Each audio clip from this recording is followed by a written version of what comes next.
Bueno, jóvenes, le damos inicio al webinar que arranca este cuatrimestre. Como hemos venido realizando desde el cuatrimestre pasado, la dinámica de los webinars para poder ir actualizándonos en todo el tema y la temática de fisioterapia. Tengo el placer el día de hoy, pues, de presentarles a una persona que representó mucho en mi vida y todavía lo representa, es un amigo personal. Estudió conmigo dentro de nuestra formación, pues le hicimos juntos y realmente pues hemos vivido muchas experiencias en el ámbito profesional y ahora pues es un placer tenerlo acá con nosotros. Aarón es peruano y ha compartido esa experiencia de formación que hizo aquí con nosotros en Panamá y la ha podido trasladar a su país y veo con orgullo cómo ha ido evolucionando y se ha exigido cada vez más dentro de su ámbito profesional. Así que aquí los dejo con intervención del fisioterapeuta en la lesión del ligamento cruzado anterior, que sé que es un tema que a muchos nos apasiona, nos gusta muchísimo. Así que pues les recomiendo pues que aprovechen la experiencia y que puedan pues evidenciar esa experiencia del profe desde su ámbito laboral. Así que, Aaron, puedes iniciar. ¿Qué tal, compañeros? Buenas tardes. Colegas, también muchos de aquí. Mi nombre es Aaron Emperador, soy fisioterapeuta, egresado de UDELAS, allá como por el 2008, por allá más o menos. Al graduarme, me di cuenta y al salir al campo laboral, comenzar a ver y comenzar a tener pacientes, me di cuenta que había muchas cosas que no sabía, muchas cosas que me faltaban. Entonces comencé a estudiar, comencé a prepararme, comencé a buscar formaciones de calidad que me permitieran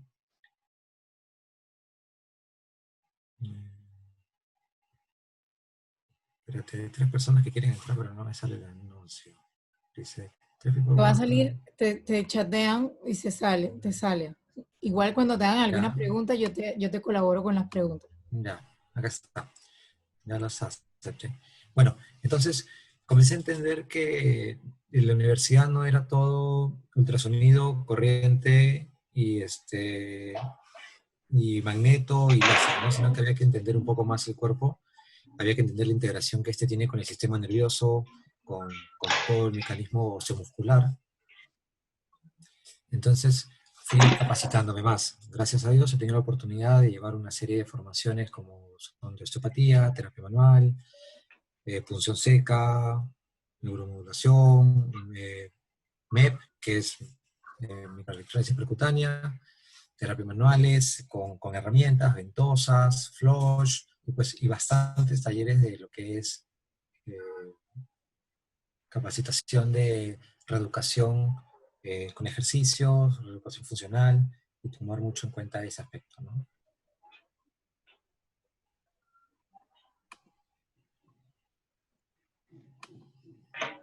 Bueno, vamos con la anatomía. Ligamento cruzado posee 2 fascículos. Uno anteromedial, que se pone tenso durante la flexión, y otro posterolateral, que se tensa durante la extensión. Estos 2 fascículos forman el ligamento cruzado anterior, que es tan famoso porque presenta tantas lesiones y sobre todo porque lleva una para muy, muy grande, ¿no? Los mecanismos, bueno, si lo vamos a ver, aquí podemos ver cómo el ligamento se hace presente en medio de la rodilla y podemos entender un poco más de cómo este evita que haya ese deslizamiento hacia anterior de la tibia, No, mi ¿no? amor, Entonces, pensé que venía para acá. entender que es el principal estabilizador de la traslación anterior de la tibia y el estabilizador secundario de la rotación de la tibia, ¿correcto? Evitando el valgo. Sobre los mecanismos de lesión, si ya hacemos anatomía, entonces vámonos a la parte un poco más estructural, sobre los mecanismos de lesión. Casi siempre van a ser movimientos forzados. A veces, dependiendo del deportista, dependiendo de cómo viene evolucionando, pueden que haya algunos movimientos que no parecían lesivos y que hay una ruptura porque venía debilitado el ligamento, pero mayormente va a ser un valgo, un varo, una hiperextensión o una rotación forzada la que va a provocar esta ruptura. Les tengo un video de cómo un movimiento que parecía muy simple generó una ruptura del ligamento. Víctor Valdés, ex portero del Barcelona, y no parece nada grave, ¿verdad? Fue algo simple. Sin embargo, al analizar la imagen una por una, podemos ver cómo a medida que cae la pierna y hace la descarga de peso, se produce el valgo dinámico. ¿Ok? Y ahí es donde se ocurre la lesión del ligamento cruzado anterior. Otro mecanismo de lesión es LATAM. Al ver que cae, una hiperextensión de rodilla, ahí es mucho más notorio, ¿verdad? Y vemos la lesión. Si lo vemos cuadro por cuadro, analizando la imagen, podemos observar cómo realiza la hiperextensión de la rodilla y generó la ruptura del ligamento cruzado anterior.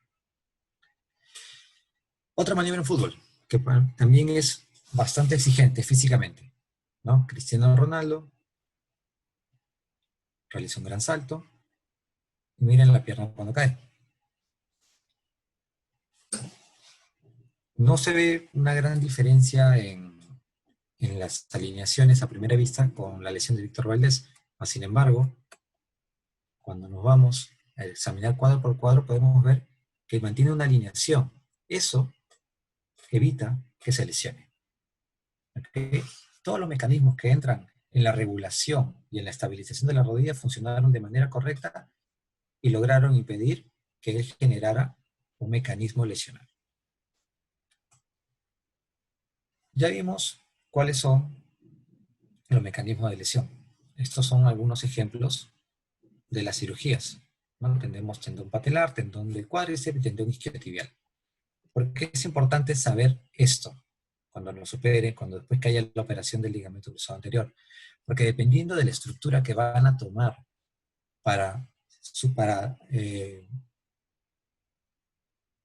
dependiendo de la estructura que van a tomar para poder reemplazar el ligamento que está ahorita lesionado, esa estructura probablemente se debilite. Y que entender que esa estructura también va a necesitar un proceso de rehabilitación y de cicatrización, por supuesto. Un segundo, están entrando. Ok.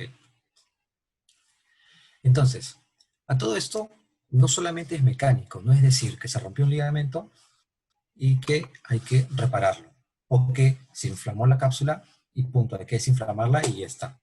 ¿No? Entendamos que hay una alteración en el sistema nervioso central. ¿Qué sucede? La articulación, al sufrir esta disrupción del ligamento, se genera todo un cambio en la información que sube. El input aferente se altera. ¿Okay? La inflamación, el edema, todo manda un input diferente en lo que es la parte de propiocepción. A su vez, también contamos con los nociceptores.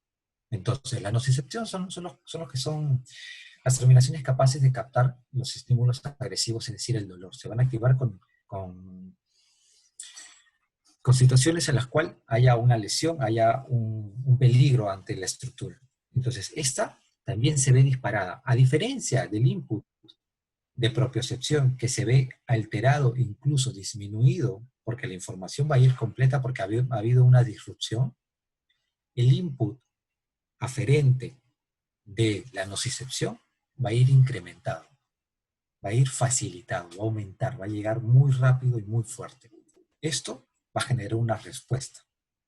¿Ok? Va a generar que toda esta información que viaja por el sistema nervioso central y sube, va a generar una respuesta. Esta respuesta va a provocar una maladaptación. ¿Ok? Primero se va a provocar, va a haber una alteración del sistema reflejo medular, a nivel medular, y luego va a haber una maladaptación en el nivel cortical.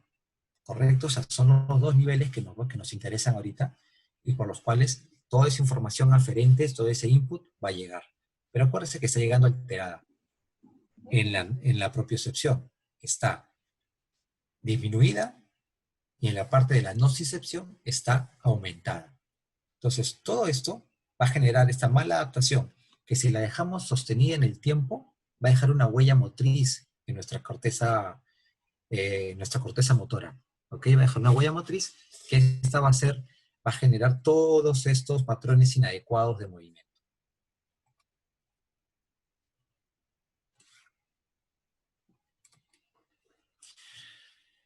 Entonces, ¿cómo se regula esto? ¿Cuáles son los mecanismos que solemos tener? Nosotros tenemos el mecanismo de feedback, que es el que ya mencioné, que es el reflejo medular, que es ante un exceso de estiramiento o una lesión, el cuerpo va a tratar de regular esa tensión, va a impedir que siga en ese camino mecánico de lesión. ¿Ok? Y luego tenemos el otro mecanismo, que es el feed forward. Este mecanismo tiene dos partes. Uno es el aprendizaje, lo que sabemos, lo que hemos hecho tantas veces y que lo tenemos ya integrado en nuestro sistema motor. Y la otra parte es captar y entender toda esta información sensorial para poder integrarla al aprendizaje y dar una respuesta correcta. Un ejemplo. Tú estás caminando, uno muy simple que seguro les ha pasado. En el tema de, a ver, tobillos. Correcto, estás caminando y te doblas un tobillo. Esta persona no se hace nada, se le inflama el tobillo y sigue caminando, y unos días después siente que el tobillo se le vuelve a ir y se le vuelve a doblar. Entonces, ¿por qué? Porque todos esos mecanismos que deberían ayudar a proteger esa articulación han sido alterados. ¿Sí? La parte refleja, que va a ser inmediata, que va a tomar unos microsegundos en enderezarse, está con una información disminuida. Y a su vez, la otra parte de aprendizaje, es decir, que tú sabes que al poner el pie en esa posición se te puede ir y debes mantener una mejor contracción muscular para estabilizarlo, también está alterada porque no logra captar la información correcta que está mandando los, los propios sectores de la articulación. Ahora, toda esta información que se ha visto alterada desde la periferia hacia la parte central, también va a ir dejando una alteración a nivel central. Nosotros en la corteza sensorial primaria tenemos registrado toda la información que sube. Entonces, a través de exámenes de electroencefalografía se ha detectado que esta información que sale desde la periferia hacia la parte central, cuando llega, no llega con la misma intensidad, llega disminuida. Entonces, la respuesta del cerebro a ese estímulo también va a ser disminuido, porque no llega con la fuerza que debería llegar. A su vez, en la parte motora del cerebro, tenemos que todo este potencial de acción que se tiene que generar para lograr extender la rodilla, se ha visto alterado. ¿En qué forma? Que necesitas mucho más potencial de acción para poder generar el movimiento. Ok, entonces, como vemos que todo este sistema central está descalibrado, por una parte están activas las vías inhibitorias y por otra parte están facilitadas las vías aferentes de dolor, entonces, ¿qué hace el cuerpo? ¿Qué hace el cerebro, el sistema nervioso? En su inteligencia, en su sabiduría, dice, bueno, yo no puedo solo, comencemos a trabajar y buscar otras áreas del cerebro que me puedan ayudar.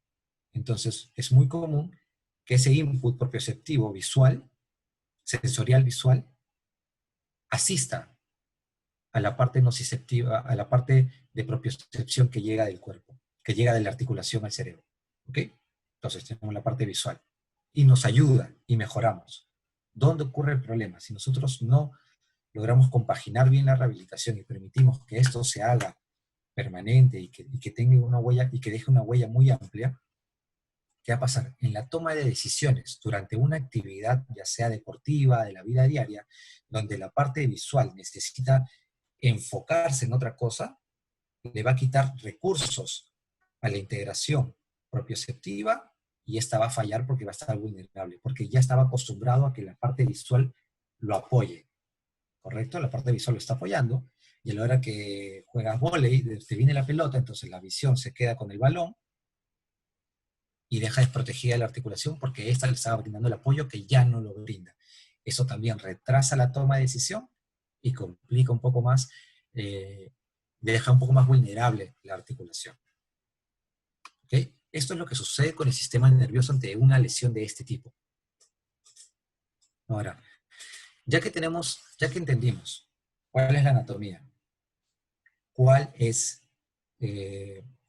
los mecanismos de lesión en el músculo esquelético. Y también entendimos cuáles son los mecanismos de lesión en el tema del sistema nervioso central, básicamente neurociencia. Pasamos a entender que nuestra parte es un pequeño eslabón dentro de todo un equipo multidisciplinario. Debemos entenderlo y tenerlo claro. Debemos apoyarnos en todos los profesionales del equipo que podamos tener. A veces no está el nutricionista, el médico, el psicólogo, el trabajador social. Hay mucha gente capacitada que nos puede brindar una ayuda. En este caso, pues apoyarnos en la gente que tenemos alrededor, en el equipo multidisciplinario con el que trabajamos. Ya vamos entrando a la parte más de fisioterapia, netamente de rehabilitación como lo que nos corresponde.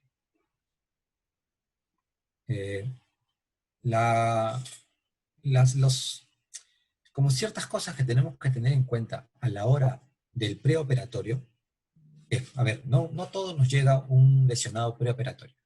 A veces nos llega operado 1 semana, 2 semanas, 3 semanas, dependiendo de nuestro sistema de salud, dependiendo cómo estemos trabajando. Pero lo ideal sería, y en mi caso, lo que me ha pasado es que cuando yo trabajo con deportistas de alto rendimiento, el chico está entrenando y primero llega conmigo antes de llegar con el médico.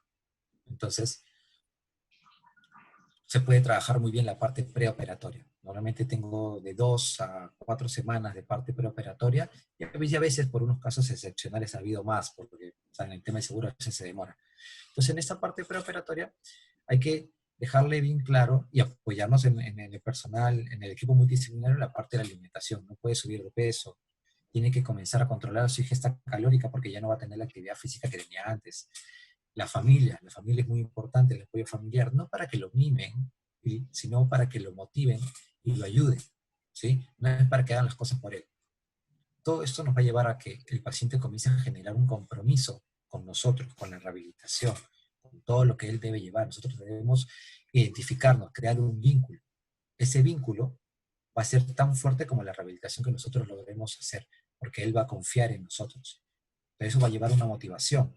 Y sobre todo, explicarle, tomarnos el tiempo de explicar, de poner en palabras sencillas lo que le ha sucedido, qué cosa debe esperar. O sea, una prognosis es importante, porque tú debes decirle, ¿sabes qué? Esto es una lesión de larga data, de 6 meses a 1 año, 1 año y medio, dependiendo de tu evolución. Van a sacar ligamento de aquí, van a hacer esto, la rodilla se te va a hinchar, te va a doler, pero no te preocupes, es parte del proceso, ¿sí? Entonces, vamos directamente a la parte preoperatoria. Para mí, estos son los objetivos que me gustaría tener en una parte preoperatoria, ¿sí? Es entender las lesiones asociadas. Si bien estamos hablando de ligamento cruzado anterior, entendamos que pueden haber meniscos, puede haber lesiones condrales, pueden haber fracturas ocultas, puede haber edema óseo, lesiones de otros ligamentos, ¿sí? Dependiendo del mecanismo de lesión. Entonces hay que entender las lesiones asociadas para integrarlas dentro de nuestro plan de tratamiento.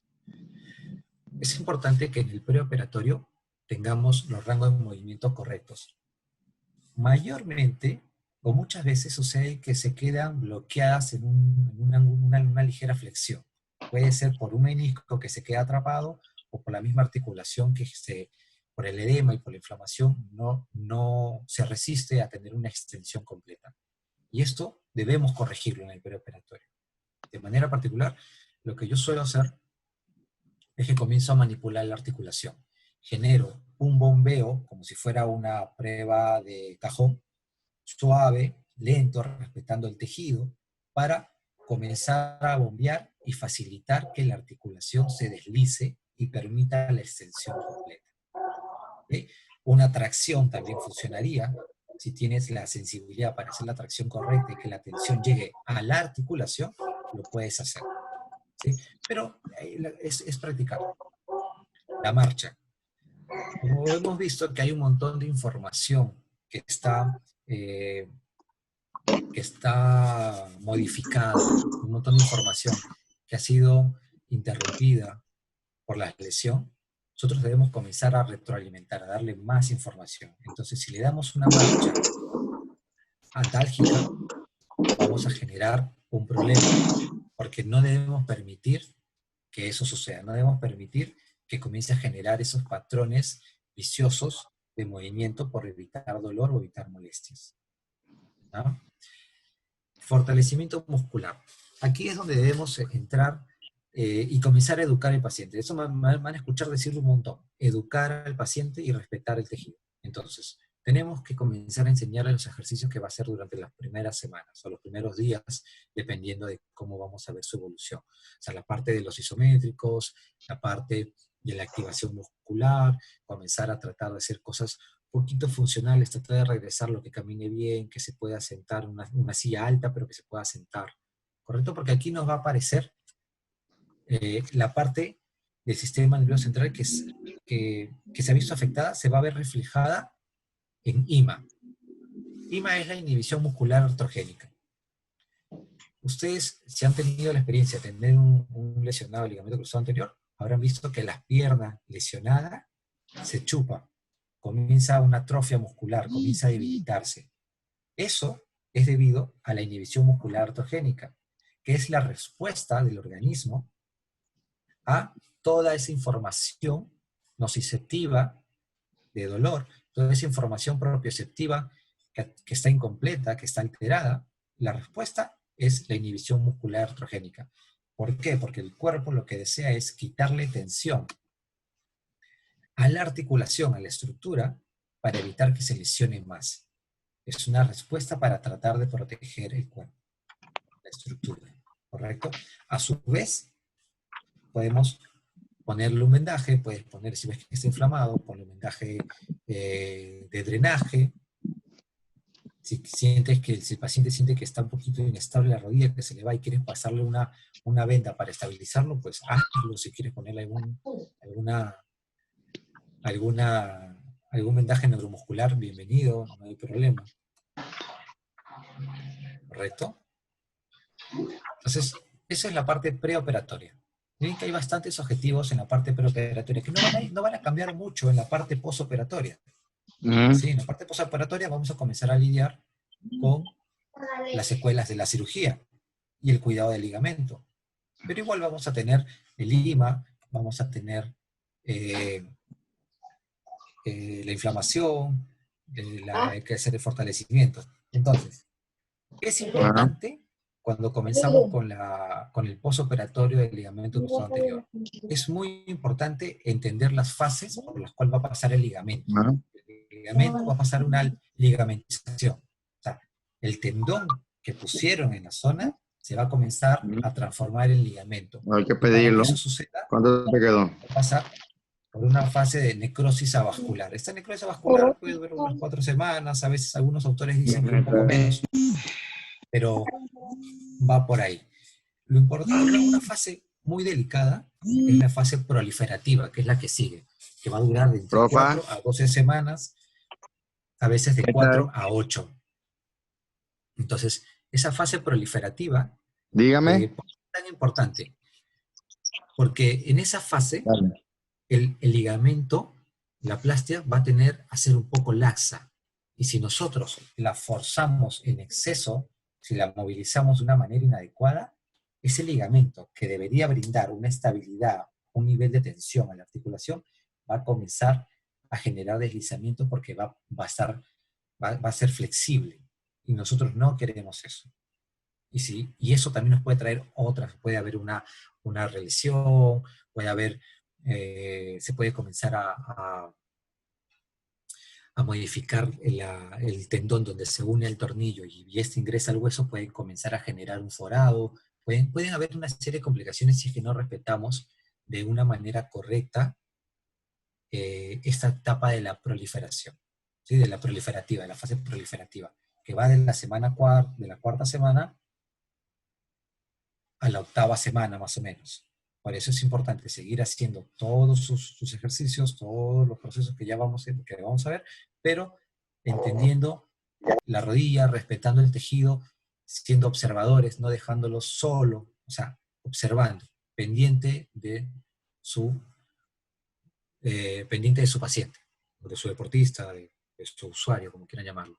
Porque luego de estas 4 o 12 semanas, va a llegar la parte vascular. Va a comenzar a tener la proliferativa de vascular extensiva. O sea, se va a comenzar a ver una repoblación celular. Es donde el ligamento va a comenzar a adquirir, donde el tendón que se está modificando va a comenzar a adquirir las características ligamentarias que tenía el ligamento cruzado anterior original. ¿Correcto? Entonces, sabiendo todo este tema, habiendo entendido esto, vamos a los primeros días del postoperatorio. Como les mencioné, entre el preoperatorio y el postoperatorio, la diferencia va a estar en el cuidado del ligamento y en las secuelas que ha dejado la cirugía. Entonces, debemos generar un apoyo inmediato. El paciente se puede parar, puede poner la pierna, hacer una descarga de peso, no hay problema. No es una lesión de menisco, es una lesión de ligamento y puede hacer una descarga de peso. Obviamente siempre todo controlado. Insisto, tiene que haber una educación del paciente. Tienes que decirle qué procedimiento le han hecho, qué debe esperar, qué va a sentir, porque él va a comenzar a tocarse la rodilla, la pierna por todos lados y decir, esta se siente raro aquí, se siente raro allá, y va a comenzar a preocuparse. Pero si tú lo has puesto sobre aviso, tú le has dado esa educación previa, él va a entender que es parte del proceso y no va a estar ansioso. Durante las primeras 2 semanas es el tiempo más o menos en el cual él debería andar con las muletas. Posterior a eso, él ya puede ir soltándolas. O sea, la idea es que en esas 2 semanas se libre de las muletas.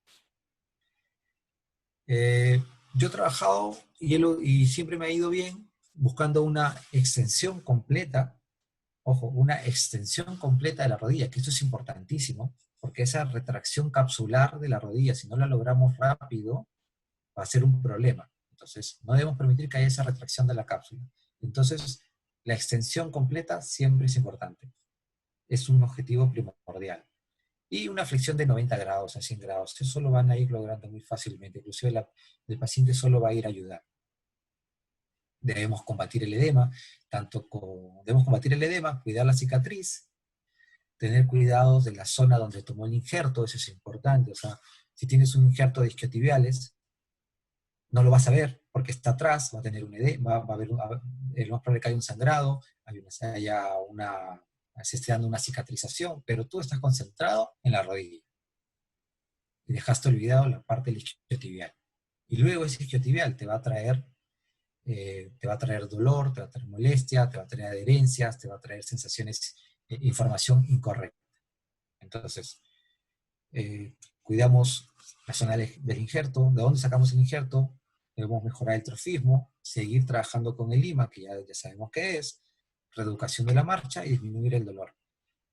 Para todos estos objetivos, tenemos diferentes recursos, como les mencioné, el tape de drenaje, trabajo manual sobre los tejidos blandos, debemos movilizar la rótula, ¿sí? Tener cuidado con las cicatrices, pero sí debemos observarlas, estar viendo que no tengan una supuración inadecuada, ver la temperatura de la rodilla.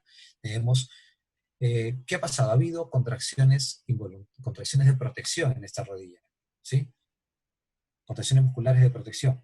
Entonces, todas esas contracturas que se generaron, hay que comenzar a soltarlas. Lo mejor es manualmente, libéralos manualmente, moviliza el tejido, moviliza la parte posterior de la rodilla que se comienza a cargar, y ahí está la parte de los ganglios linfáticos que te va a ayudar a que haya un drenaje mejor. Comenzamos con los ejercicios isométricos, ¿correcto? Los ejercicios isométricos, ya los conocemos, las letritas. Esto es algo importante. Cuando hablábamos de lima, de la lesión muscular artrogénica, les mencionaba que se da en la pierna lesionada. Bueno, en la pierna lesionada se da fuertemente, mayormente. Suele ser fuerte, pero en la pierna contraria también se hace presente, en una menor intensidad, pero se hace presente. Entonces, no debemos dejar de fortalecer. Si bien trabajamos con la pierna derecha, por decir que es la lesionada, la pierna izquierda también hay que trabajarla, hay que fortalecerla, y ahí podemos trabajar un poco más fuerte, por decirlo de esta manera, con ejercicios excéntricos o isométricos, mientras permitimos que la derecha se vaya recuperando, porque igual esa información aferente, ese input aferente motor, llega al cerebro y nos va dando ese intercambio de información. ¿Ok? Podemos trabajar, puede poner una pesita por encima de la rodilla, si es que quiere, o si no, trabajarlo así simplemente para comenzar a trabajar todos los músculos de la cadera, ¿no? Flexión de cadera, abducción, extensión de cadera, para ir dándole fuerza a ese cinturón pélvico que lo vamos a necesitar. Tenemos aquí un TEI de drenaje. Esta chica que está acá es una deportista, lanzamiento de disco, si no me equivoco. Justo seleccionante de los Panamericanos. Ella, ahí donde la ven, tiene 4 días de operada y estamos comenzando a mover ella su rodilla y comienza a ganar flexibilidad. Esto es aproximadamente a los 10 días como máximo. Tiene una extensión completa y una flexión de 90 grados muy cómoda. Y esto no he necesitado treparme encima de su pierna para doblarla, simplemente con liberar la musculatura del cuádriceps, trabajar bien los isquiotibiales, los gemelos, el solo, toda la musculatura de esa zona, la pierna va a ir cediendo. La gravedad, el movimiento, la movilización de rangos solitas va a comenzar a trabajar, ¿no? Aquí tenemos un ejercicio de recorrido articular, que lo podemos hacer con la pelota. Entonces podemos hacer los primeros días cuando el paciente se sienta cómodo. Ojo, todo es a comodidad del paciente. Si él no se siente seguro, siente que le molesta, entonces vamos con calma, busquemos alternativas. Yo lo que utilizo es esta pelota para que el paciente la deslice sobre la pared y me brinde esa ganancia de rangos sin yo necesitar forzar la rodilla. Al igual, en la extensión, que si bien la logramos, hay que mantenerla, porque tienden a haber siempre una retracción muscular, tiende a haber retracción de tejido, eso es parte de. Entonces, seguir trabajando en la extensión, pasivas. Como ven, aquí en la camilla y en la colchoneta en el piso tenemos algunas formas de ganar extensión pasiva sin generar palancas, sin generar grandes tensiones de torque sobre la rodilla. Por eso es que tenemos un ligamento que que se está remodelando, que está sufriendo ahorita una necrosis avascular.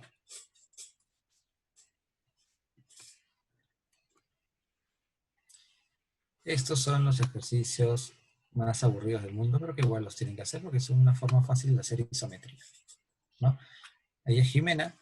Aquí tiene ahorita una pesa en la pierna y es una paciente ya un poco más avanzada en el tema de su recuperación y ya está haciendo con otros ejercicios, pero la idea es esa, ¿no? No se pone la pesa ahí porque generas mucha tensión sobre la rodilla que todavía está débil y generas una sobrecarga y una sobreexigencia al tendón rotuliano que puede generar una tendinopatía si comienzas a exigirlo de una manera inadecuada.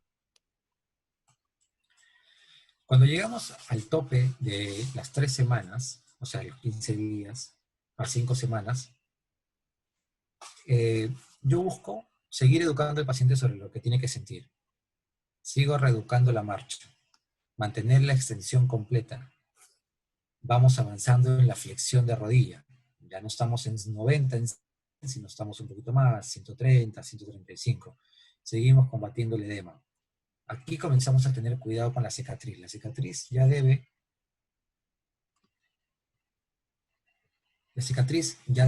haber, o sea, ya debe haber cerrado la herida y ahí está formándose la cicatriz. Sabemos que las cicatrices pues tienen una etapa donde se encuentran activas. Nosotros debemos comenzar a movilizarla manualmente para buscar que esta no genere adherencias, para buscar que esta no sea un punto fijo o un punto de retracción a la hora, retracción facial a la hora de generar flexión e extensión de rodilla, ¿sí? Además, que si llega a generar una adherencia y comienza a hacer un punto fijo, también va a mandar información al cerebro, al córtex. Entonces tenemos tenemos otra fuente de información incorrecta, información descalibrada, por decirlo de una manera. Entonces, ahora tenemos que seguir teniendo cuidado de la zona donde tomó el injerto.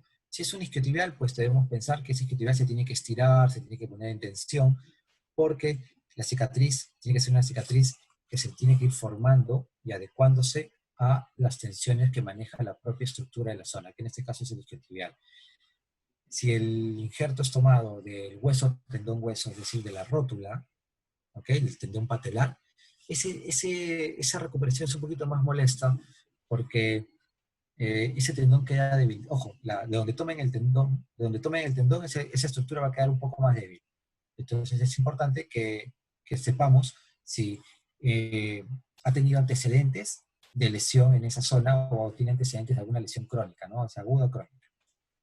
Entonces, cuando el médico saca el hueso, tendón, hueso, y genera el nuevo ligamento, ese tendón patelar queda debilitado y además tiene un proceso de cicatrización que debemos recuperar. Queda alterado todo el tema nociceptivo y propioceptivo de la estructura. Entonces, debemos comenzar a trabajarlo, generarle movilización, generarle carga, generarles torsiones, pero todo dentro de lo que el tendón pueda soportar y que siga su proceso de curación, ¿sí?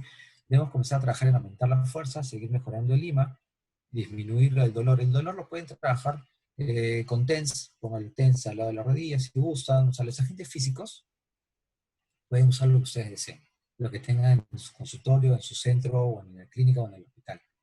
Al final, es su criterio lo que va a mandar sobre eso, ¿ok? Es importante ir manejando las cargas. Si bien tenemos que comenzar a ganar fuerza, y ganar fuerza funcional, y comenzar a reintegrar patrones de movimientos correctos, no debemos generar nuevas lesiones. Y debemos evitar patrones de movimientos antálgicos. Eso es importante, ¿ok? Dentro de eso, pues tenemos un montón de recursos para utilizar, ¿no? Como les mencioné, los tapes, el trabajo manual. Sigo con lo mismo. El trabajo manual es muy importante en este tipo de lesiones porque vas a poder sentir el tejido que está alrededor de la rodilla para ver cómo éste está reaccionando y se está adaptando tensionalmente a los ejercicios. Vas a poder ver sentir si presenta edema, si hay tumefacción, si hay aumento de la temperatura, ¿sí? Entonces, es importante el trabajo manual. Seguir movilizando la rótula. Los edemas que se comienzan a estancar con el tiempo pueden generar adherencias. Entonces, nosotros no queremos eso.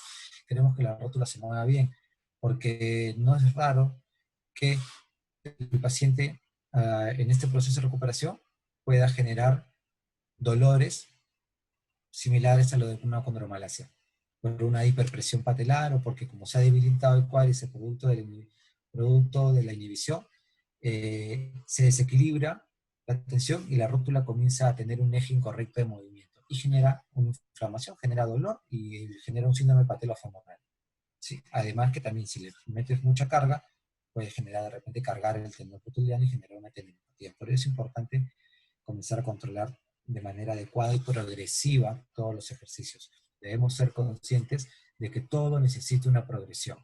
No puede ir, lancé hoy, le lancé 50 repeticiones de algo. No, necesito comenzar progresivamente buscando ese punto de adaptación que va a ir generándose en el cuerpo. Comenzamos con ejercicios isométricos, excéntricos, fortalecimiento de core, cinturón pélvico, comenzar a integrar más patrones de marcha, es decir, ponerle dificultad en la marcha. Comenzamos con cadena cinética cerrada, ya lo estamos haciendo, perdón. Bueno, los agentes físicos, como les mencioné, pueden poner el agente físico que deseen, del tiempo que deseen. O sea, he tenido la suerte de trabajar hace muchos años ya en lugares donde yo determino el tiempo que atiendo a mi paciente. Entonces, por suerte no estoy supeditado a 45 minutos de atención.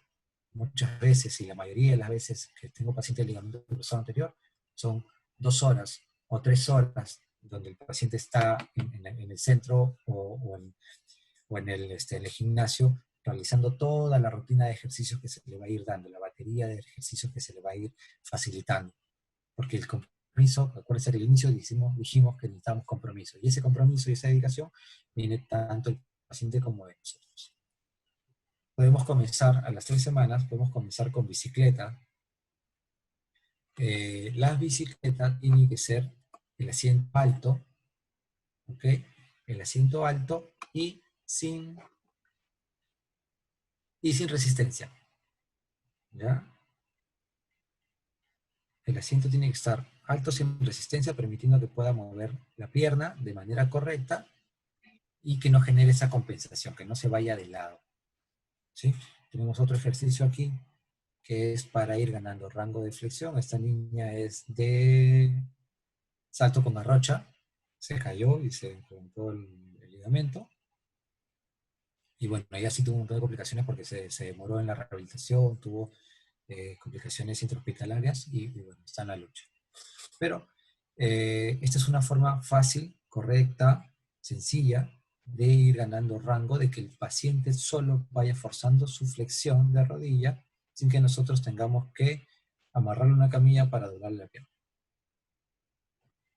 Comenzamos, seguimos haciendo fuerza funcional, generando patrones de movimiento correcto, activando cadenas, activando recorridos miofasciales.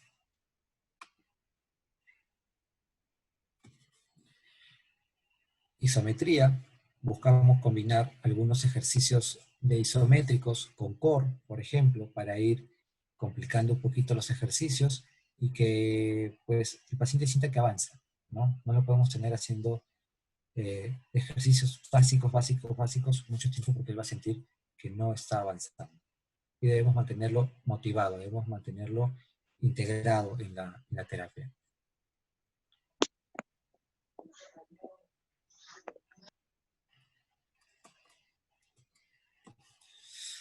Ya hemos pasado un mes y medio.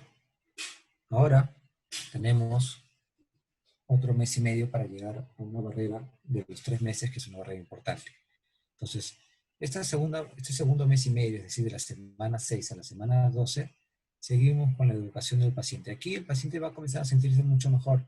Puede querer de repente jugar con el hijo, subir muchas escaleras, o realizar alguna actividad que no le va a ayudar en este proceso de recuperación. Por eso es muy importante otra vez la educación del paciente. Seguimos trabajando manualmente. Ya la reeducación de la marcha debería estar completa. Debemos mantener una extensión completa de rodilla y durante toda esta semana de las 6 a las 12 debemos lograr completar toda la flexión de rodilla. Y cuando hablo de una flexión de rodilla me refiero a una flexión profunda de rodilla, que el paciente se pueda poner de cuclillas sin que le genere dolor o molestia la articulación. Mayormente ahí el primero te va a decir que le duele adelante, le duele la parte de donde está el polo inferior de la rótula, por esa zona. Luego que vaya ganando rango, te va a decir que le duele la parte posterior de la rodilla, que siente que le pinza, que siente que le muerde. Entonces ahí es donde entra la terapia manual, liberar muy bien esa zona. El tejido que debería deslizarse ahí no lo está haciendo de manera correcta, entonces se acumula. Y a la hora de la flexión tenemos mucho tejido acumulado que no me permite doblar y que se comienza a morder y a pinzar en la misma zona. Entonces, a través de terapia manual, tratando de movilizar tejido, tratando de facilitar ese movimiento de líquidos también, vamos a lograr mejorar esa sensación de pinzamiento. Ahí podemos utilizar muchas cosas. Pues si quieren puede utilizar ultrasonido, terapia combinada, que me gustaba mucho usar mucho la terapia combinada. Pueden usar láser para las cicatrices. Pueden ir a comenzar a usar los equipos que ustedes consideren otra vez. Entonces, las cicatrices. Aquí en esta etapa las cicatrices ya están mucho más maduras y podemos comenzar a tratarlas de manera más agresiva. ¿A qué refiero con eso? Otra vez, no debemos permitir que sea un punto fijo ni un punto de adherencia. Pero si es que ese es el caso, yo suelo trabajar con agujas, le pongo MEP o le pongo alguna aguja cruzada por debajo de la cicatriz para generar ese proceso inflamatorio controlado, comenzar a mover todas esas fibras de colágeno para que comience a liberar. Obviamente luego de eso, pues las tracciones, la movilización de las cicatrices que ya han sido previamente educado el paciente en ello, porque él tiene que hacerlo en su casa también, porque no puede estar solamente a venir a terapia que le hagan todo. Nosotros trabajamos en las terapias una parte de eso tiene que volver a repetirlo en casa, ¿sí? Si es que quiere salir de esto rápido. Seguimos trabajando en controlar y disminuir el dolor, ejercicios propioceptivos, ya vamos incrementando toda la exigencia de las actividades físicas, y podemos ir incorporando adaptaciones del deporte. Es decir, si queremos agarrar a hacer algo de propiocepción, ¿no? Lo pones sobre hacer descarga de peso en una sola pierna, y le mandas una pelota de básquet. Entonces tiene que estar dando bote a la pelota de básquet mientras se encuentra en un apoyo monopodal, unipodal, ¿sí? Luego, quieres darle una sentadilla, pues darle una sentadilla, y puedes tú adelante, si es vóley, irle tirando la pelota, que te la regrese en voleo mientras él está haciendo una sentadilla.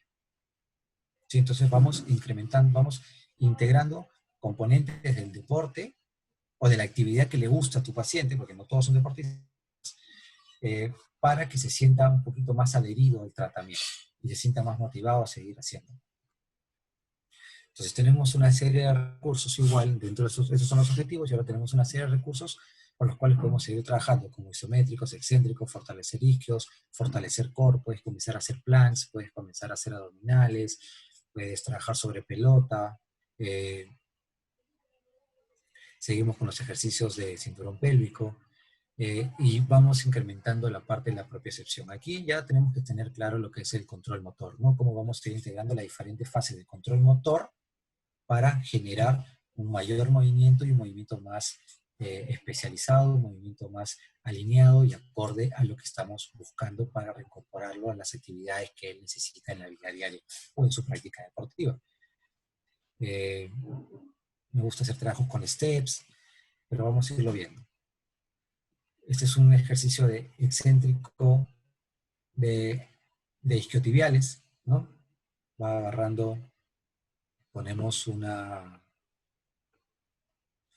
liga para que genere una tensión. Ahora, podemos ir modificando la liga, podemos ir modificando la cantidad de tensión que le vamos a ir generando a ese isquiotibial. Básicamente es, bajas rápido o una velocidad normal, estándar, y subes lento para generar la excentricidad de los isquios.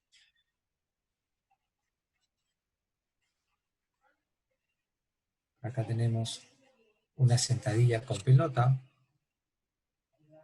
Y aquí es donde te menciono. Ella es una deportista de Kung Fu. Entonces, no le puedo ahorita integrar algunos componentes de su deporte. Pero si fuera otro, vóley, fútbol, y no necesariamente eso, podemos lanzar una pelota que ella agarre la pelota y me la regrese mientras mantiene la sentadilla. Es una forma de ir desligando ciertas compensaciones que ha generado el nivel cortical para suplir información propioceptiva y que se tenga que enfocar más en esa información.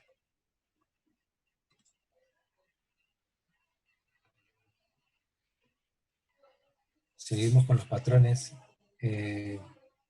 funcionales, cargándole peso un poco más, generando un poco más de estrés a la articulación. Es importante el autocuidado. Entonces, cuando él hablaba de educación al paciente, no solamente es que él agarre y tenga que hacer sus ejercicios juiciosamente, sino también dejarle cosas que él va a hacer solo. Por ejemplo, este es un ejercicio de un bombeo neurodinámico, ¿sí? Global, bombeo de neurodinamia de forma global. Y aquí tenemos, del otro lado, el uso del foam roller. Entonces son cosas que, por ejemplo, en mi práctica, venía mi paciente y ya sabía que tenía que pasar directamente a utilizar su foam roller, hacer su bombeo de neurodinamia, hacer sus estiramientos, hacer su movilidad articular, ¿sí? Porque eso es parte de la educación que se le tiene que dar como protocolos para que se le vaya quedando a él, se le vaya quedando y sea parte de su día a día, parte de su práctica. Ya llegamos a los 3 meses. De los 3 meses en adelante es un momento importante porque comenzamos a ser un poquito más agresivos en el tema de la reeducación y en el tema de la intervención. En algunos casos sugieren que a los 3 meses, se acabó la parte de la fisioterapia y viene más a ingresarse la parte de readaptación deportiva. Pero si no tienes un readaptador deportivo propio, ¿Ve? Entonces lo seguimos trabajando nosotros, pero engranando con el control motor, con los gestos deportivos, con las progresiones y fortaleciendo. Entonces, de los objetivos que hemos mencionado son todos los anteriores, que siempre vamos cuidando la articulación, cuidando el tejido, cuidando el ligamento, que no se inflame, cuidando la alineación, la técnica de cada ejecución del ejercicio. Entonces debemos mantener la extensión y flexión profunda, seguir, si la cicatriz está muy bien, genial, pero si no, seguirla trabajando, controlar el dolor, seguir trabajando en el tema de propiocepción, ya podemos ingresarle, si no hemos logrado la evolución correcta, podemos irle ingresando superficies inestables o superficies inclinadas, ¿sí? Todo esto también, los trabajos en agua se ven bastante bien, y comenzar a presentarlo al impacto. Estos son los recursos que suelo utilizar en esta etapa, ¿sí? Igual terapia manual, muchas variables de ejercicios excéntricos, hemos visto uno, pero hay un montón de variables de ejercicios excéntricos, marcha con obstáculos, iniciamos la progresión al trote. Tenemos que comenzar a enseñarle ese patrón de trote, esa escala de peso, esa explosión que va a tener, esa pliometría, esa agilidad. Comenzamos a integrarlo poco a poco para poder generar posterior un trote. No podemos mandarlo a trotar sin antes haberle hecho la progresión correcta. En bicicleta podemos comenzar a darle un poco más de resistencia, es decir, puedes agarrar, darle 2 minutos libres de bicicleta y le pones 30 segundos o 1 minuto de una resistencia leve. Y vas incrementando esa resistencia. Y luego de un minuto vuelves y haces 2 minutos o 3 minutos de bicicleta libre, y así. Ese es un ciclo, puedes repetir 2, 3, 4 ciclos a medida que vas avanzando en tu progresión. En esta etapa me gusta mucho trabajar en arena, a veces no es posible, pero cuando se puede, los arrastres en la arena son muy buenos, te da otra información, te brinda un campo de trabajo muy bonito. Seguimos avanzando, incrementando los gestos deportivos a tolerancia. Entonces, en esta etapa, de las 3 semanas, de los 3 meses a los 6 meses, ya tiene que haber flexión completa. Aquí está iniciando, ¿no? El recorrido articular está iniciando, pero ya sabemos que el objetivo es que a través de este ejercicio y entre otros, pues lograr el recorrido articular completo.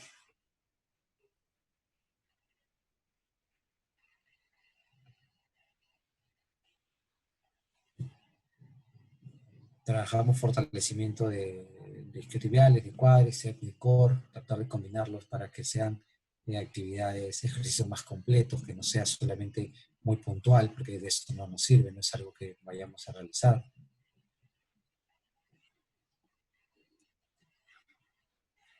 Comenzar a integrarlo en sentadillas un poco más desprotegidas. Cuando lo hacíamos con la pelota contra la pared, tenía todo el apoyo, estaba protegida. Aquí ya es un poco más libre, entonces tiene que tener mayor control, mayor fuerza, mayor estabilidad.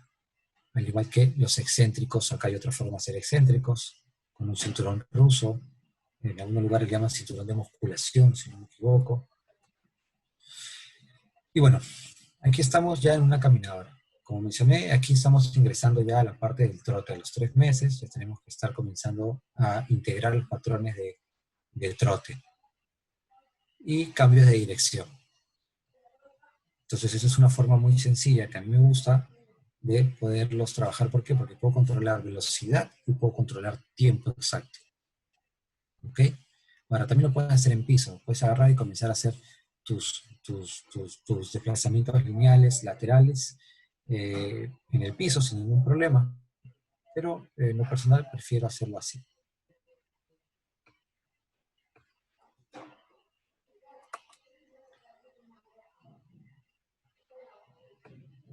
Los vamos incorporando poco a poco al impacto, al salto, ¿no? Sabemos que es miedo, hay mucho miedo, hay mucha inestabilidad, pero debemos irlo Vaya su metiendo correo. en ello. Y Comenzar a entra. incrementar Pero no los cierre. gestos deportivos. Fíjate que no veo. Oh, pero ya iba a poner la X.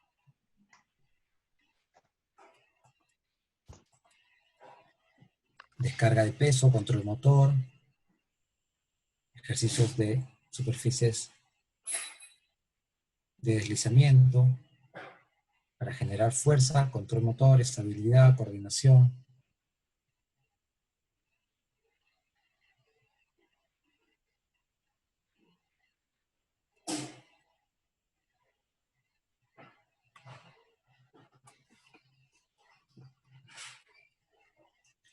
Y podemos ir modificando los ejercicios que vamos a ir realizando.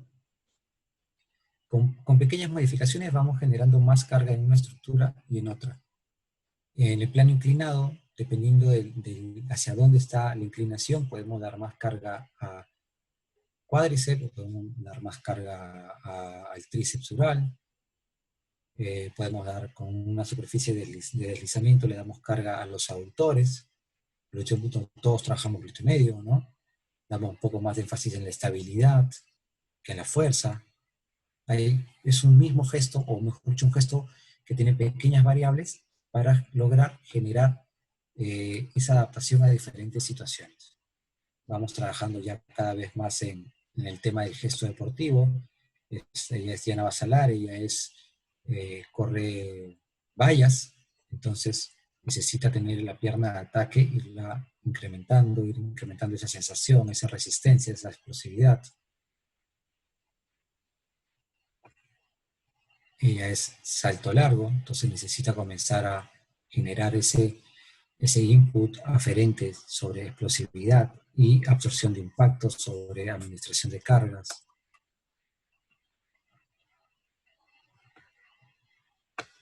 Salto monopodal. Un poco más de pliometría, ¿no? Pliometría y control motor.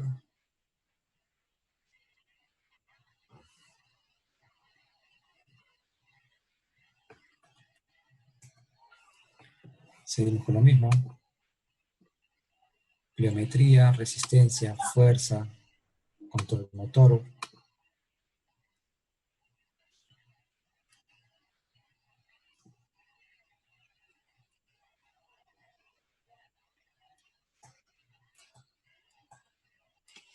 Vamos integrando el gesto deportivo, tratando de darle carga, tratando de darle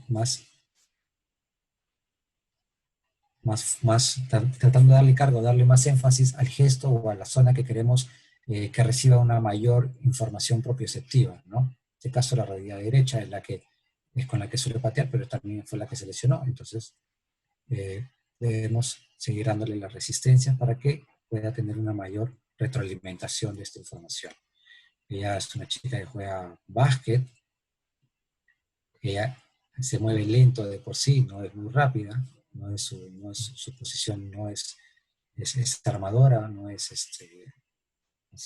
tiene mucha velocidad. Entonces, le damos, mira, en el gesto es cae, carga, desplazamiento y reacción. Entonces, cuando le hablaba de recursos terapéuticos, nosotros hoy en día tenemos una gran variedad de cosas que podemos utilizar. Aquí ya hemos terminado la parte de los 6 meses. Hemos llegado a los 6 meses en los cuales durante estos 6 meses podemos utilizar punción seca, electropunción, terapia manual, terapia de percusión. Podemos ir utilizando los mecanismos que consideren necesarios para generar esa ventana terapéutica que nos permita mandar la información correcta al sistema nervioso y que permita que el paciente pueda realizar la actividad que le estamos pidiendo de forma adecuada. ¿Sí? Los recursos, hay una cantidad de técnicas: crioterapia con compresión, técnica de flush, ventosa, pero presión negativa, inclusive MEP, que es un poco más invasivo.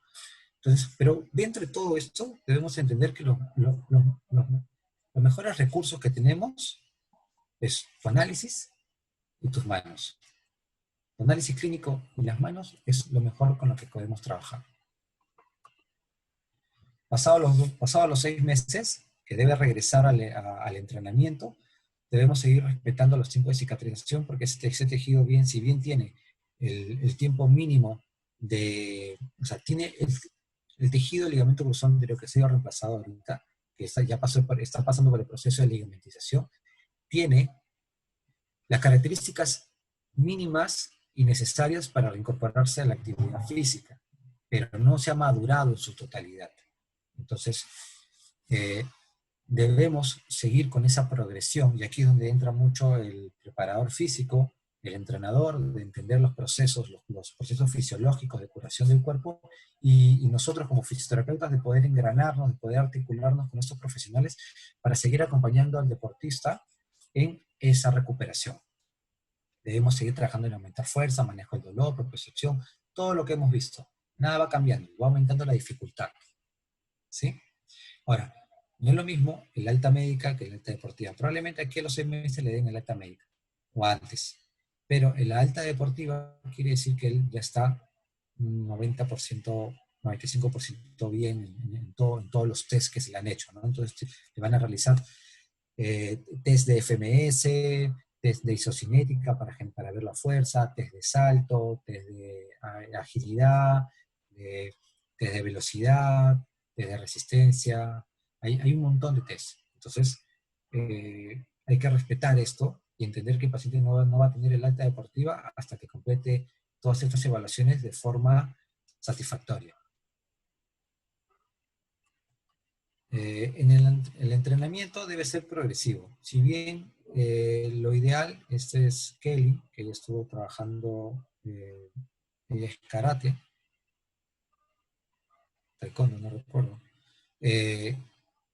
Ella no puede comenzar y de una vez generar impactos. Debe comenzar progresivo, comenzar los desplazamientos, comenzar en la parte física, integrarse en la parte física, y poco a poco va a ir avanzando hacia lo que es el impacto y la práctica profesional. Nosotros podemos acompañar al deportista. El deportista ya tiene 6 meses con nosotros, probablemente también nos quiera ahí, nos va a pedir, mira, me duele esto, me fastidia esto. Nosotros debemos seguir educándolo y diciéndole qué cosa está bien, qué cosa está mal, para que él no sienta temor de seguir con su proceso de reincorporación total al deporte. Si a veces necesita un tape, o necesita que lo sueltes, que manipules, pues genial. Hasta llegar a la parte de la competencia oficial, ¿no? Donde ya hay situaciones en las cuales no vas a controlar, pero para eso las has preparado, ¿no? Para poder afrontar esta situación. Y entender que todo esto va a dar siempre logros. La dedicación y el esfuerzo que le pongas a tus pacientes deportistas va a dar muchos logros, y ser parte de esta satisfacción de obtener una medalla, obtener un reconocimiento, siempre es muy bonito y te llena de alegría. Ahora, como habrán visto, es medio pesado porque esto es un montón de información. O sea, debemos resumir 6 meses a más en 1 hora, 45 minutos, es un poco pesado. Entender, entonces, ¿qué cosa es clave? Entender que no hay etapas como tal, no están delimitadas por tiempo, están delimitadas por objetivos. Cuando tú logres que tu paciente camine bien, que no tenga dolor, entonces podrás aumentar la dificultad. Si tú logras la flexión de tal grado, si logras los 90 grados, logras los 100 grados, si tienes el tiempo más o menos, entonces podrás avanzar. En el mercado, por decirlo de una manera, hay un montón de modelos, los cuales te dan una orientación de cómo crees que debería ser la rehabilitación. Este es uno de la Universidad Europea de Madrid, donde te habla de etapas, te habla de qué cosas debes hacer, te habla de ciertas guías, te habla de tiempos, y bueno, no te dice más. Los objetivos ya los has ido viendo, ¿no? Los objetivos los tienes que ir alcanzando los objetivos, respetando los tiempos fisiológicos de curación, para seguir avanzando y sometiendo al paciente a una mayor exigencia dentro de lo que cabe, respetando los tiempos fisiológicos. Es importantísimo. Este es otro modelo de todo el proceso de recuperación de una cirugía de ligamento cruzado anterior. Igual que todo, pues va a tener variables. Se tienen que poner fases porque se tiene que poner un tiempo referencial porque es así, pero realmente cada paciente es un mundo, cada paciente va a tener sus propias experiencias, su propia fisiología, su propia adherencia al tratamiento, la cual va a dictar el ritmo de evolución. ¿sí? Ahora, yo quería comentarles que siempre estamos hoy en día hablando mucho del tema de la práctica basada en la evidencia, fisioterapia basada en la evidencia. Y siempre es, no voy a hacer esto porque esto no tiene evidencia, o no voy a hacer el ejercicio porque no, a ver, yo solamente trabajo con ejercicio porque el ejercicio tiene evidencia. No, solamente pongo ultrasonido porque el ultrasonido me tiene esta evidencia, ¿no? Ok, señores. La integración de la mejor evidencia científica disponible, más la experiencia clínica y la prioridad del paciente, eso es la práctica basada en la evidencia. Y eso fue escrito por Sackey, que es un médico que es el padre de la medicina basada en la evidencia y que nos dice que no seamos tan absolutistas. Debemos entender que hay muchas cosas que todavía no están explicadas, que no tienen una evidencia científica, no porque no funcionen, sino porque no hemos encontrado la forma de explicarlas, ¿sí? Pero debemos entender que la clínica a veces nos manda otra cosa que no siempre nos da la teoría, ¿no? Eh, Otra frase que me gustó es, me lo contaron y lo olvidé, lo vi y lo entendí, lo hice y lo aprendí. Yo creo que esto nos resume a los fisioterapeutas. Nosotros somos fisioterapeutas y aprendemos haciendo.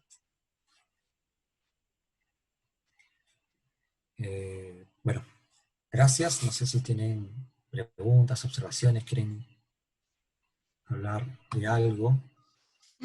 Me encantó la frase, Aarón.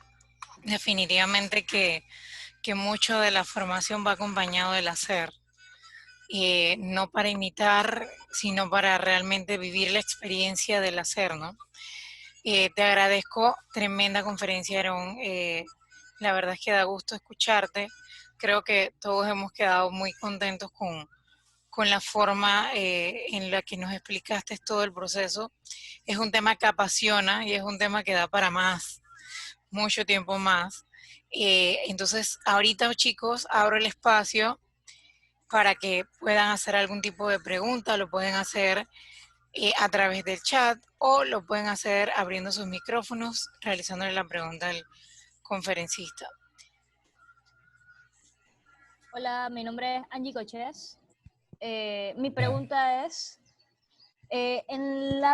hubo una explicación que dio sobre la colocación de la pesa. La paciente se llamaba Jimena, me acuerdo clarito de eso, que colocó la pesa en una de las piernas, pero no sé en dónde, que provocaba que no hiciera tanta fuerza al momento de alzarla, Ya. movilizarla, Sí, te etc. entiendo, no te preocupes, correcto. Mira, imagínate que tienes la pierna, ¿correcto? Si la pesa va por, por encima de la rodilla, o sea, más hacia la cadera, le puedes poner bastante peso si quieres ahí, no le estás generando tensión al ligamento del tendón rotuliano porque no estás generando esa palanca, ¿sí? Es una palanca corta. Pues entonces, si tienes un paciente que todavía sientes que la rodilla está media débil, está media hinchada, que le duele un poquito el rotuliano, de repente ha sido un injerto de hueso, tendón, hueso, y quieres trabajar isométrico con un poco más de potencia, puedes ponerle pesas por encima de la rodilla, o sea, hacia la cadera, más caudal, para que éste pueda tener una mayor resistencia al ejercicio. O puedes ponerle un loop también, un loop, una liga, y que va a generar también una resistencia al movimiento. Si tú la pones más hacia el tobillo, vas a hacer una palanca larga y vas a generar más carga, o de hecho vas a generarle una carga mayor al tendón rotuliano y a la rodilla que en esos primeros días todavía no logra una extensión completa, entender que el cuádriceps todavía está muy influenciado por esta inhibición muscular artrogénica, entonces necesitamos darle información, pero sin generarle más daño a la estructura, que ésta nos pueda reenviar una información negativa hacia el cerebro como es una información dolorosa exacerbada. ¿Sí? Muchas gracias. Hola, buenas tardes, Aaron. Una consulta. Amén. ¿Cómo estás? Dime. En el tema, me identifico mucho por el tema del karate. Mira, al momento de comenzar el impacto, ¿no? De fomentar el impacto en el atleta nuevamente, porque ya que el karate se basa en muchos saltos repetitivos, eso hace un alto impacto al nivel de las rodillas y tobillos. sería bueno incrementar un trabajo de fortalecimiento mediante la cual el trabajo de prevención nuevamente para evitar otra lesión de ese tipo. Por supuesto, o sea, eso tiene que ir acompañado. El lado positivo de una lesión de larga data como es la del ligamento cruzado anterior es que te va a permitir compartir mucho tiempo con tu paciente.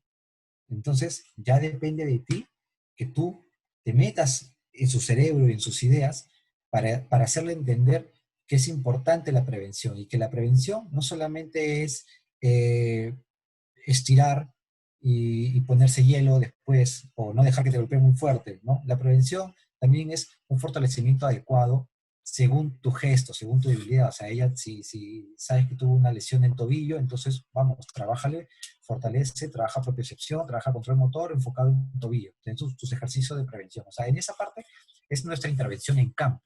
Lo que podemos decir como fisioterapeuta deportivo, que vamos a trabajar en campo porque vamos a tener una intervención individualizada con cada deportista. Es decir, tú estás ahí con deportes de contacto, a todos les realizas un trabajo de fortalecimiento del core, de estiramiento, movilidad articular, pero a la que tuvo operación de rodilla, le trabajas un control motor específico para rodilla, que es algo chico para ella. Y a la que tuvo en el tobillo, vas y le buscas a esa persona y le dices, mira, está contigo, vamos a trabajar esto. Estos son tus ejercicios porque están específicos y especializados para ti, son individualizados. Eso es la parte de poder intervenir en campo para evitar futuras lesiones, ¿no? Y también está tu observación, ¿no? De ver quién está débil en qué, o que te comienza a dar síntomas de que me duele aquí, o siento una carga en tal zona, por qué se está cargando, y comienzas a generar todo este tema de prevención.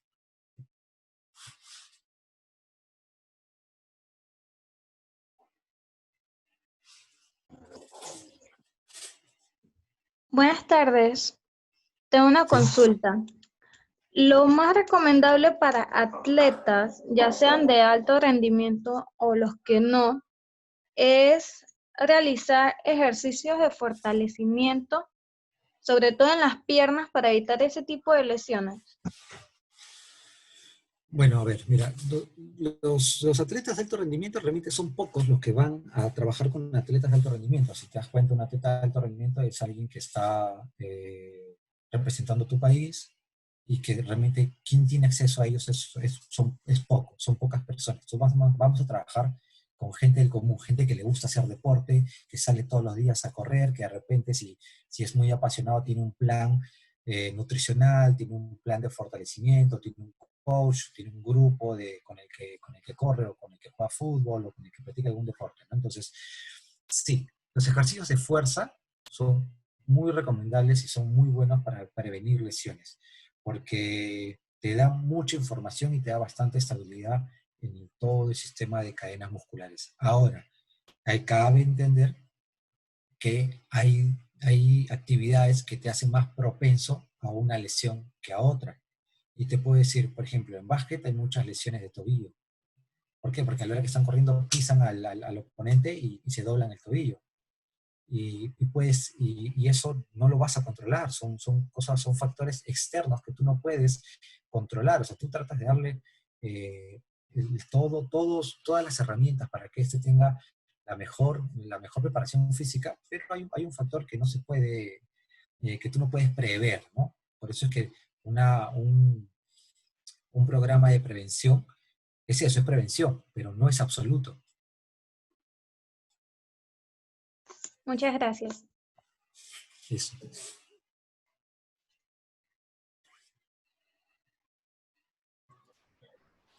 Muy buenas tardes. Buenas tardes. Tengo una pregunta. Habla con el profesor Carlos Lozada, de especialidad de educación física. Tengo una duda, ¿no? Yo, a pesar de ser docente, yo he trabajado con la parte de lo que es entrenador de baloncesto, ¿no? Donde existe una lesión en una ruptura del tendón de Aquiles y hay esa operación, la recuperación obviamente es un poco muy lenta por la ruptura donde hubo la lesión. Mi pregunta es la siguiente: ¿qué porcentajes tiene de que ese atleta tenga de nuevo una lesión allí mismo? ¿Qué porcentaje existe? Bueno, las recidivas en las lesiones ya son temas que habría que buscarlos en estudios científicos, en estudios comparativos, y va a variar mucho porque va a depender de dónde, qué clase de población es. O sea, no es lo mismo los servicios, los recursos con los que cuenta la NBA para sus atletas que han tenido una lesión como Kobe Bryant, le tuvo un año fuera de las canchas, como para un atleta de una segunda división yo qué sé, de un país europeo, por ejemplo, o tercera división. Entonces, hay que entender que uno son los recursos y dos, también las características del campeonato, las características del estilo de vida. Ahora, siempre va a haber siempre hay un porcentaje o siempre hay una tendencia a una reelección debido a toda la parte nociceptiva y propioceptiva que se ha visto alterada. Entonces, y esto toma un tiempo, porque se han visto en estudios de ligamento cruzado anterior que han pasado hasta 4 años, 5 años, 6 años, y aún así, al analizar la corteza motora, se ven las secuelas de una mala adaptación en el tema de activación de las vías eferentes y también de los potenciales de acción que se necesitan para controlar, para recibir toda esta información. Listo, muchas gracias. Otra pregunta. ¿Esta información la van a hacer llegar por correo a los que estuvieron en la conferencia? Profe, lo suben al canal de YouTube de la universidad y ahí la vas a poder repetir. Listo, muchas gracias. Gracias. Excelente. Gracias. Buenas tardes, mi nombre es Isa Acevedo. Buenas tardes. Tengo una consulta. Por lo general, el tiempo de recuperación siempre será entre 6 meses y 1 año, o podría ser un poco menos o un poco más. Bueno, han habido, o sea, el otro día estuve en una charla y escuché que alguien mencionaba que no es lo mismo recuperar rápido que recuperar bien. Eso por un lado.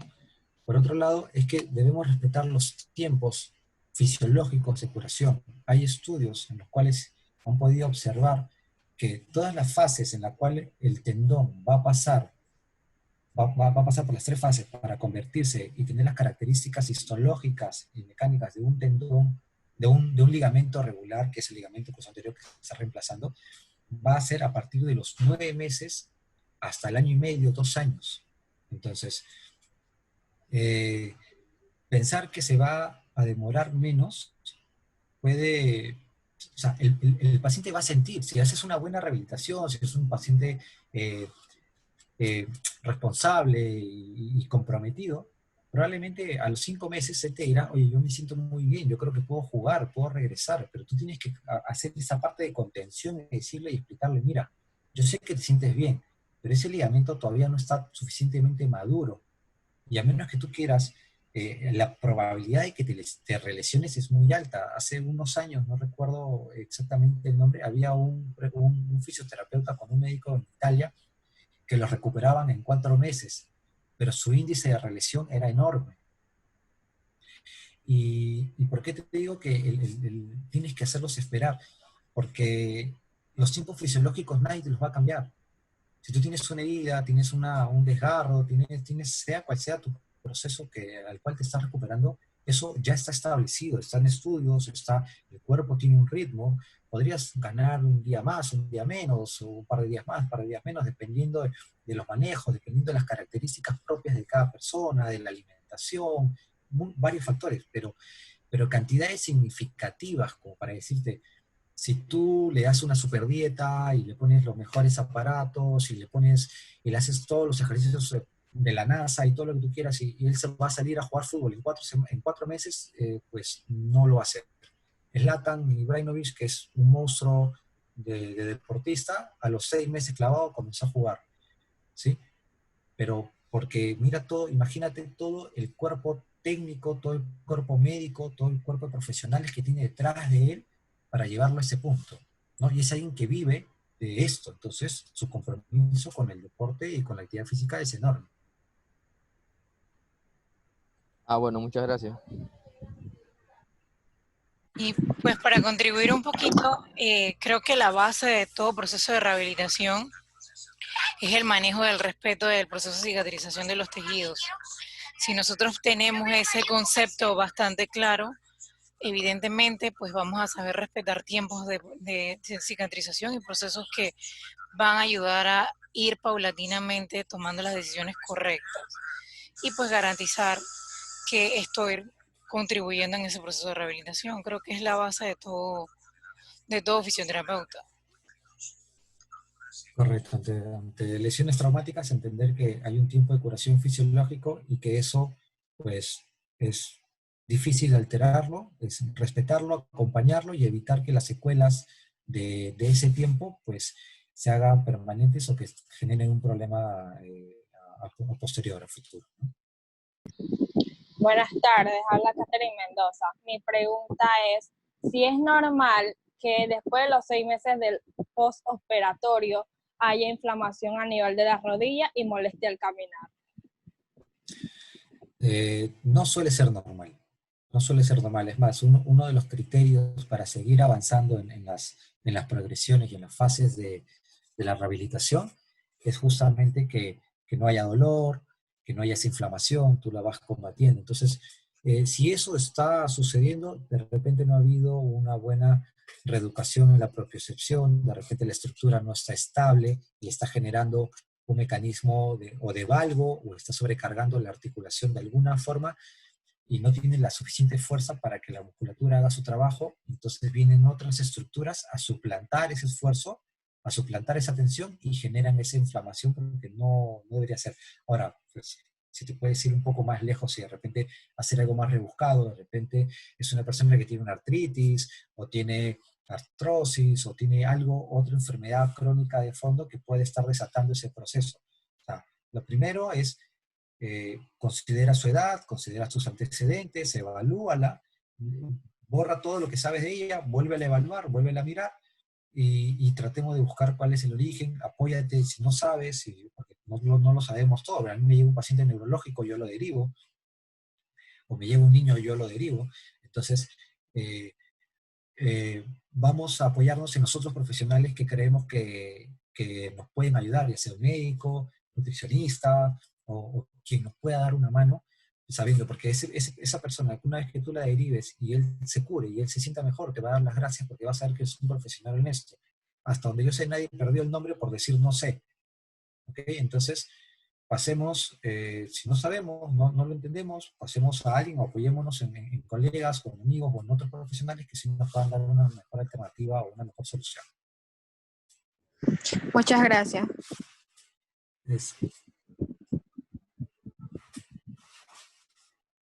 Listo, Buenas tardes, entonces. licenciado. Profe, cómo no. Disculpe. Sí. No se preocupe. La licenciada Ilenia. Es una consulta. ¿Qué tal, licenciada? Dígame, licenciada. Tenía un paciente con una lesión de ligamento cruzado. Se entrenó. No es mi fuerte, ¿sí? Porque mi fuerte es puros pacientes oncológicos. Él llegó porque él es un médico. Lo entrenamos muy bien, se entrenó, tiene una buena fuerza muscular, e incluso ya está en entrenamiento de banda sin fin, corriendo, porque su deporte es fútbol. Pero al momento de hacerle la reevaluación de la marcha, todavía tiene una marcha antálgica y no sé el por qué esa marcha, ¿sí? Tiene buena pisada, o sea, tiene excelente fuerza, ya está bien avanzado él. E incluso por la marcha le he dicho que no puede retornar a su deporte porque aún veo esa marcha muy antálgica, pero no es el motivo de esa marcha aún. No sé si eso es normal o hay una causa. ¿Cuánto tiempo tiene? Ya tiene un año. Tiene un año, ya. Sí, ya Es tiene bastante, años, mire. un año, sí. Habría, como le digo, todo hay que evaluarlo. Entonces, si me presenta un caso así, lo primero que yo pensaría, si tiene dolor o no dolor, porque para que sea una marcha antálgica es que... No tiene dolor. Entonces no no es tiene una marcha dolor, antálgica. no tiene... Entonces es una maladaptación que ha generado, es lo o que es un estoy patrón pensando. motor un patrón motor inadecuado en la marcha. Entonces hay que ver ahora, nos vamos a la otra parte. En la marcha habría que evaluar si es que realmente está completando todos los rangos de movimiento articular, si el tobillo, la rodilla, la cadera, todo se mueve de manera articular. A veces las marchas se ven afectadas por un tema de dorsiflexión. La dorsiflexión en el tobillo no se genera de manera correcta y no logra tener ese paso. O sea, suele ser un paso más corto o sale o levanta el talón muy rápido y genera una especie de marcha claudicante. Tendría que evaluarlo por ahí. Otra forma, suponiendo que no es estructural, que sí es una huella motora que se generó durante todo el proceso, porque el terco caminaba, quería caminar y se mandaba y Es que cojeaba. él ¿sí? nunca, Entonces, como todo médico, es que son los que más nos cuestan a nosotros rehabilitar en realidad. Jamás usó muletas, ¿sí? O sea, él hicieron artroscopía porque acá la mayoría de los pacientes le hacen son esos tipos de cirugía. Y bueno, con el periodo de cicatrización externo, ¿sí? Se nos hace bien fácil la rehabilitación. Como tenía que seguir trabajando, tenía que hacer cirugías y esto, así que el periodo de muleta no lo llegó a utilizar. Su ortopeda le dijo, pisa de una vez, y él de una vez empezó su marcha normal, que yo me quedaba, ay, yo cuidado, no marche así, haga esto, y yo era la que le daba más o menos las indicaciones, usar zapatillas, pero sí ha quedado con esa marcha no muy bien, e incluso él ni siquiera se ha dado cuenta. Nos dimos cuenta por nosotros y le dijimos, doctor, está marchando mal. Como le digo, yo evaluaría primero que todos los rangos articulares sean los correctos, luego trataría de trabajar manualmente para evaluar la zona, para determinar si es que la musculatura y todas las estructuras, tendón, ligamento, todo está acorde, y eso me va a permitir generar mucha información al cerebro. Trabajar manualmente me va a dar mucha información ascendente, mucha información aferente, me va a dar una ventana terapéutica para que otra vez comience a recaptar y a recalibrar la información que necesita esa articulación. Podemos ver de repente por ahí que he visto es que a veces suelen activar mucho el cuadrado lumbar, caminan mucho con el cuadrado lumbar de ese lado para levantar la cadera, como si fuera queriendo jalar una pierna, como si fuera un tren de lemur que la llevan hacia el lado. Entonces puedes tratar de aislar el movimiento para reeducar ese movimiento de cadera, porque es ahí donde se está dando toda la alteración del patrón. Puedes trabajarlo que camine arrodillado de repente, tratando de acortar un poquito las palancas y tratando de aislar el movimiento. Ok. Cómo no. Muchas gracias. Listo, no. Hola, buenas tardes. ¿Qué tal, Aarón? ¿Qué tal, Grace? ¿Cómo estás? Te habla Grady Soto. Estuvimos en Perú la última vez en Panamericanos, ahí estuvimos compartiendo. Sí, recuerdo. ¿Cómo estás? Con el respeto tuyo como conferencista, la verdad que quiero aportar varias cositas. Por favor. Hablaba sobre los input y los output a nivel sensorial y motor, y lo que está diciendo la licenciada acá tiene mucho que ver con lo que tú mencionabas, ¿no? Eso le llamamos nosotros los patrones viciosos que se mantienen. Muchas veces, y hay que pensar esto, la propiocepción de la rodilla, el ligamento cruzado anterior, tiene mucho que ver con esa propiocepción de la rodilla. Entonces es importante también que sepamos si hay o no vestigios, pues muchas veces hoy en día los ortopedas que están haciendo las cirugías están dejando vestigios para que se mantenga esa señal sensorial que va al cerebro de regulación propioceptiva. Entonces, cuando vamos a hacer la rehabilitación es muy importante saber eso. En el caso de los patrones viciosos, muchas veces, yo por lo menos en lo personal, utilizo lo que se llaman ayudas audiovisuales. El paciente lo ve porque muchas veces no lo siente, porque está haciendo movimientos de forma inconsciente. Grabarlos y que él lo visualice, se va a dar cuenta más fácil de que él pueda corregir ese patrón. Entonces, lo que hablábamos también, hay cierta musculatura que de repente desarrollamos un poco más.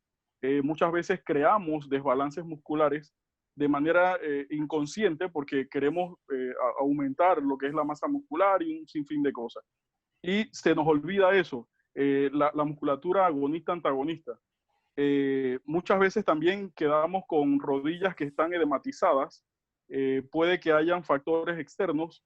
De repente ese paciente puede que tenga un acortamiento a nivel de gastronemio, puede que tenga, no sé, algún tipo de lesión a nivel de tobillo, una lesión ya vieja, como decimos acá. De repente un esguince que fue mal cuidado. O sea, hay muchos patrones biomecánicos que pueden alterar. El valgo dinámico es uno de los factores más importantes en lo que es la lesión del ligamento cruzado anterior. Entonces, si ya sabemos que ese es un patrón que pudo haber lesionado anteriormente, pudo haber sido la causa de su lesión, en el caso del doctor acá, habría que evaluar si él no está produciendo un valgo dinámico que pueda disminuir en el caso de su biomecánica de marcha. Entonces hay varias cosas que hay que ver. La otra cosa que quería preguntarte un poquito, lo que hablaste de los ejercicios dándole carga de palanca corta.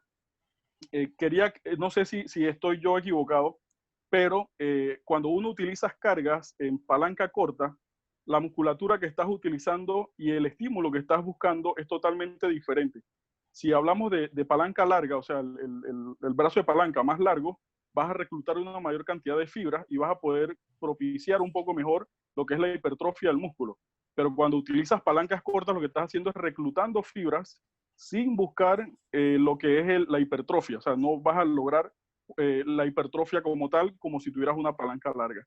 Entonces ahí no sé si me equivoco o es la idea que se está buscando inicialmente, Sí. reclutar fibras, ¿no? Sí, correcto. Hay que recordar que tenemos la inhibición muscular artrogénica que básicamente está inhibiendo ese reclutamiento de fibras en el cuádriceps, ¿no? Poniéndonos para el cuádriceps. Entonces, la idea es generarle mayor tensión para que genere ese reclutamiento y que a veces se puede apoyar. Si no tienes una pesa, no lo quieres hacer con eso, lo puedes hacer con corriente, poniéndole corrientes australianas o algún tipo de corriente que se maneje el fortalecimiento para aumentar ese reclutamiento. Porque si lo ponemos como dices correctamente, si lo ponemos una palanca larga, va a aumentar la tensión, va a generar una hipertrofia, pero todavía la rodilla, en ese periodo temprano de la rehabilitación, todavía no está tan fuerte, y lo que yo no quisiera, bueno, a mí no me gustaría es generarle una tendinopatía o comenzar a generarle sintomatología en la rodilla, pues ya que la rodilla no está tan fuerte, va a generar una pequeña flexión y va a generar una hiperpresión patelar en esa zona por la tensión y comienza a inflamar alguna estructura que esté, el eslabón, la cadena se va a romper por el eslabón más débil. Entonces la estructura que esté por ahí, media débil, esa va a ser la que va a comenzar a dar problemas y a inflamarse. Entonces, para evitar eso, la idea era comenzar. Casi siempre eso es algo que yo lo utilizo, como te digo, para reclutar fibras, y cuando queremos generar hipertrofia, pues ya son más patrones globales, fuerza funcional, cadenas cinéticas cerradas, donde podemos tener un mejor control de la carga y una mejor distribución de la misma. Perfecto, gracias. Gracias a ti, Gregory.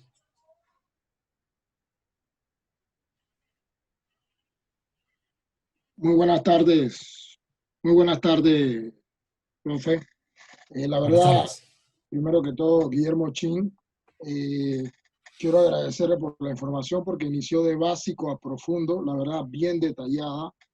En mi consulta quería hacer para ver cuál es la percepción que usted tiene en cuanto a esto y recomendación.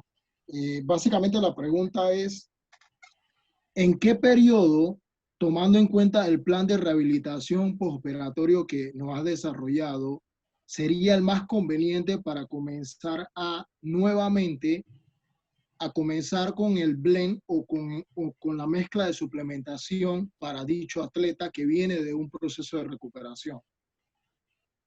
Ya, mire, como le mencioné, yo no soy nutricionista, yo trato de apoyarme en el equipo multidisciplinario, en el profesional de salud que corresponde. En este caso tengo la suerte que trabajo con muy buenos nutricionistas deportivos a los cuales ellos se encargan. Lo que sí es que a grandes rasgos, lo poco que yo sé, como digo, no es mi área, es que tu ingesta calórica va dependiendo de tu gasto energético.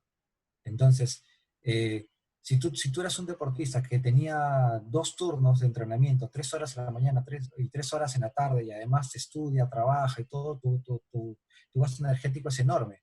Entonces la ingesta calórica que te daban era adecuada para ese nivel de actividad. Entonces luego te lesionas y tu nivel de actividad se ve altamente, se cambia un montón. Entonces, un nutricionista tiene que comenzar a determinar cuál sería la ingesta calórica adecuada según tu nivel de actividad, y obviamente para que sea mucho más eficiente, pues tiene que haber un engranaje, una articulación con todo el personal de salud que está ayudando a la rehabilitación de esta persona o este deportista, y que pues vaya en etapa a etapa, vaya viendo cómo van los índices de masa corporal, los índices de grasa, qué cosas necesita aumentar, de repente necesita darle algún suplemento para ayudar a la digestión, porque a veces se estreñen por el tema de la falta de la actividad o temas emocionales. Entonces, lo mejor sería ubicar un profesional de la nutrición, un nutricionista, en este caso deportivo, para que le puedan dar las luces y la orientación correcta en ese aspecto. Ok, muchas gracias. Dice el señor Guillermo.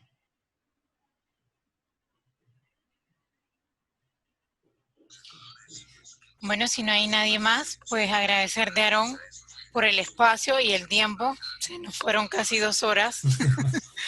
Sí, me di cuenta. Sí, el tiempo pasa volando, pero fue muy, muy enriquecedor. Así que muchas gracias por participar y a todos por asistir. Estuvieron presentes estudiantes de primer año, segundo año, tercero, y docentes que estuvieron acompañando. Y 2, pues tenemos participantes, Guillermo Chin, estudiante de la licenciatura en Educación Física, y el profe Carlos Lozada, profesor de Educación Física también. No, y Gradis también. Y Gradis, que es un excelente profesional, que la verdad hemos querido que siga formando parte de la familia UMESIC. Así que muy agradecida a todos por su participación. Y Aarón, ya sabes que no esperemos que no sea la primera y la última. Esta es tu casa también. Gracias. Gracias, y en verdad, bueno, siempre lo he dicho, Panamá es mi segundo hogar, le tengo mucho cariño, y yo feliz de poder compartir lo poquito que he logrado aprender en estos años de experiencia y transmitirlo de la mejor manera posible, ¿no? Claro que sí.